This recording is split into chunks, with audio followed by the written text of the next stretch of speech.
I came to this faith having been raised a Catholic. I attended Catholic grade schools and attended Mass well into my 40s.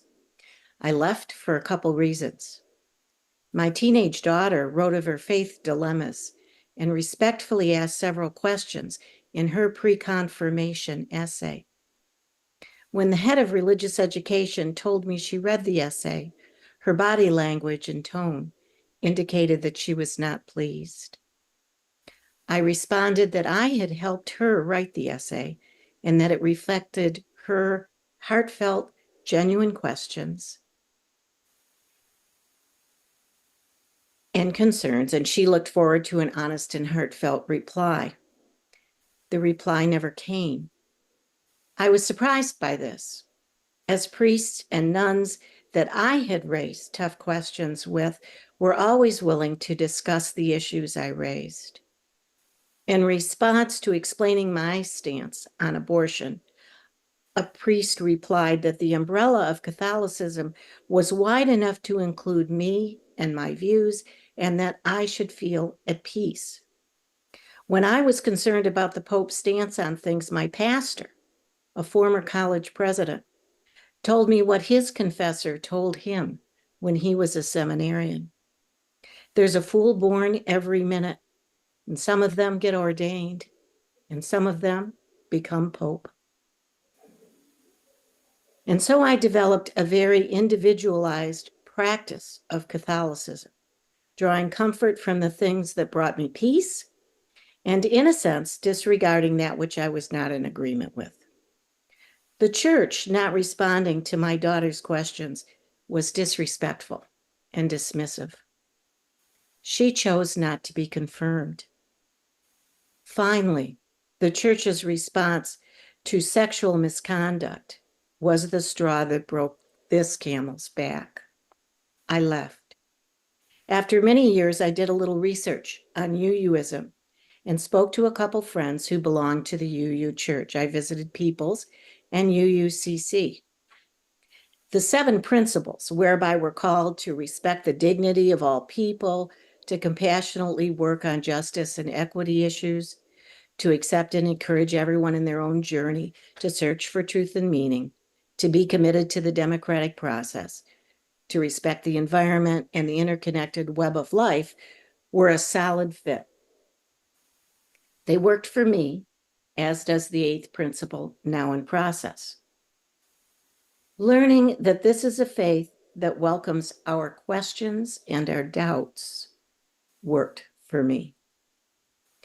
G's sermons caused me to think, to question, and occasionally even to act.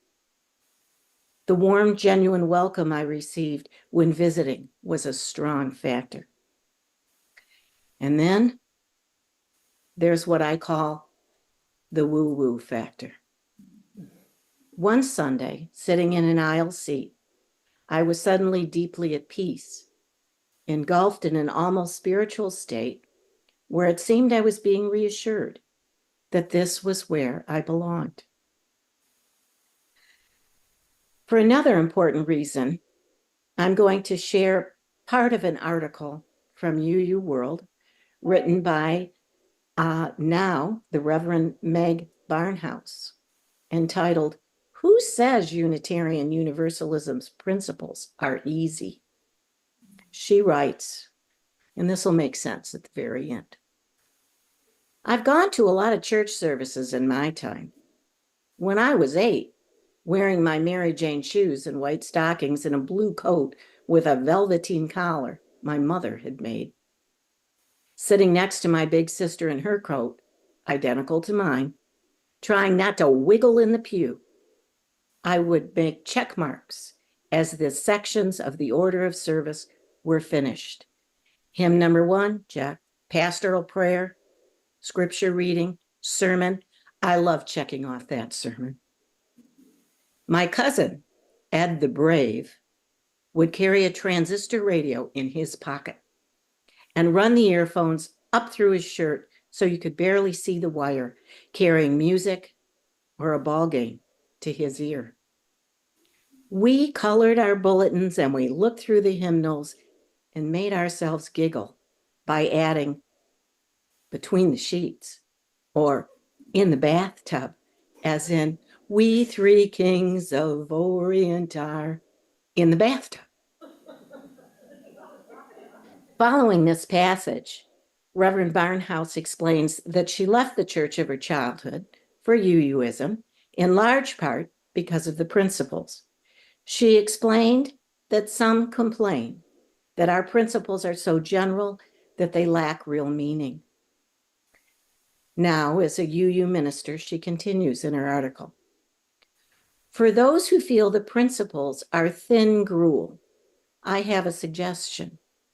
Let's stick something onto the end of every principle that will stop people from smiling and nodding comfortably as they are read.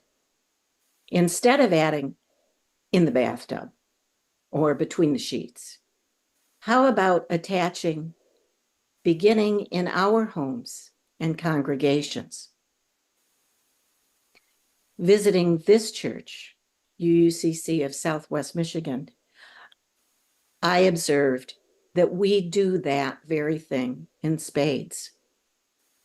The effort of UUCC that it puts into living out the principles was a huge factor in me joining and supporting this church. And I'd like to say that it was the main idea. But if I'm being honest, the biggest part may have been that woo-woo thing. And I'm just so happy to be getting to know all of you and to serve this church.